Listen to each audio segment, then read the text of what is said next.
नमस्कार. शेतीमध्ये जमीन तयार करण्यासाठी एक यंत्र जवळपास सगळेच वापरतात, रोटावेटर. त्यानं जमीन एकदम मऊ भुसभुशीत होते. पण विचार करा की हेच यंत्र जे वरवर आपल्याला मदत करते असं वाटतं, तेच जमिनीच्या आत हळूहळू तिला नापीक बनवत असेल तर हे नक्की कसं घडतं? चला, यामागचं सत्य जरा सोप्या भाषेत समजून घेऊया. रोटावेटर फिरवलेली जमीन पाहिली की कसं छान वाटतं नाही का? माती एकदम मऊ भुसभुशीत, जणू काही पेरणीसाठी एक मौशार गालिचाच तयार केलाय. असं वाटतं की पिकांच्या वाढीसाठी यापेक्षा चांगलं काय असू शकतं. पण मग इथेच एक मोठा प्रश्न उभा राहतो. जर जमीन इतकी आदर्श दिसतीये, तर मग उत्पादन का कमी होतंय आणि खर्च का वाढतोय? याचा सरळ अर्थ आहे, जे आपल्या डोळ्यांना दिसतंय आणि जे जमिनीच्या पोटात खरंच घडतंय, यात खूप मोठं अंतर आहे. आणि या प्रश्नाचं उत्तर जमिनीच्या वर नाही तर खाली दडलेलं आहे. जे आपल्याला दिसत नाहीये ना, तेच खरं नुकसान करतंय. खरी समस्या इथेच सुरू होते. रोटावेटर जेव्हा फिरतो, तेव्हा त्याच्या पात्यांच्या वजनानं आणि कंपनामुळे जमिनीचा वरचा थर तर मस्त मऊ होतो, पण त्याच्या अगदी खाली तो मातीला दाबून दाबून अक्षरशः दगडासारखं कडक बनवतो. आणि ह्याच कडक थराला हार्ड पॅन असं म्हणतात. आता हे बघा, जे दिसतंय आणि जे लपलेलं आहे, यात किती फरक आहे. आपल्याला वरची भुसभुशीत माती दिसते, पण त्याखाली एक असा कडक थर तयार होतो, जो पाणी आणि पिकांच्या मुळांना खोलवर जाण्यापासून पूर्णपणे अडवतो. आणि हा जो नुकसानकारक कडक थर आहे ना, तो फार काही खोल नसतो. जमिनीखाली फक्त 15 ते 20 सेंटीमीटरवर, म्हणजे साधारण एका वितीच्या अंतरावरच तो तयार होतो.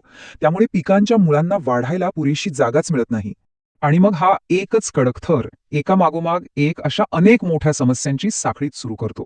ही एक अशी साखळी आहे जी थेट जमिनीच्या आरोग्यावर आणि आपल्या सगळ्यांच्या उत्पन्नावर परिणाम करते.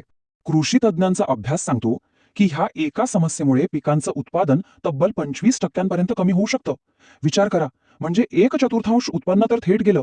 हा आकडा ह्या समस्येची गंभीरता दाखवून देतो. आणि याचे परिणाम थेट शेतावर दिसायला लागतात. पहिलं म्हणजे पाणी खाली मुरत नाही, त्यामुळे पिकांना सारखं पाणी द्यावं लागतं आणि सिंचनाचा खर्च वाढतो. दुसरं, मुळांना खाली जायला जागाच नसल्यामुळे त्यांची वाढच थांबते. तिसरं म्हणजे जर पाऊस जास्त झाला तर ते पाणी साचून लागतं आणि मुळं अक्षरशः सडू लागतात. आणि सगळ्यात महत्त्वाचं, जमिनीच्या खोलवर असलेली झिंक, फॉस्फरस, लोह यांसारखी आवश्यक पोषक तत्व पिकांना कधीच मिळत नाहीत. परिणामी आपली पिकं कुपोषित राहतात. आणि हे काही आपण हवेत बोलत नाहीये. Borlaug institute for south Asia सारख्या एका मोठ्या आंतरराष्ट्रीय संस्थेनं तब्बल 15 वर्ष अभ्यास करून हे सिद्ध केलंय की रोटावेटरचा अतिवापर जमिनीसाठी किती जास्त घातक आहे. पण या समस्येचा परिणाम फक्त शेतापुरता थांबत नाही, तो आपल्या ताटापर्यंत पोचतो. कारण जेव्हा मातीच कुपोषित असते, तेव्हा त्यात उगवणारी पिकंही कुपोषितच असणार, बरोबर? आणि ते अन्न खाल्ल्यावर आपल्या शरीरालाही पूर्ण पोषण मिळत नाही. म्हणजे जमिनीचं आरोग्य हे थेट आपल्या सगळ्यांच्या आरोग्याशी जोडलेलं आहे. मग या समस्येवर उपाय काय? घाबरून जाण्याचं कारण नाही.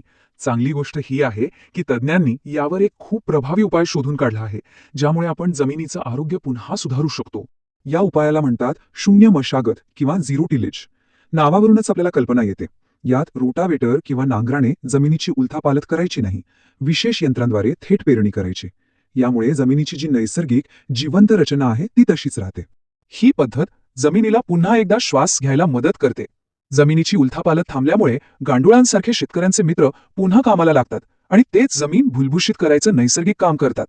यामुळे जमिनीतील सेंद्रिय कर्ब वाढतो आणि तिची पाणी धरून ठेवण्याची ताकद प्रचंड वाढते. हे खरं आहे की रोटावेटरमुळे काम सोपं आणि पटकन होतं. पण या तात्पुरत्या सोयीसाठी आपण जमिनीच्या आरोग्याची किती मोठी किंमत मोजतोय? हा असा सौदा आहे जिथे आपण आपलंच भविष्य धोक्यात घालत आहोत.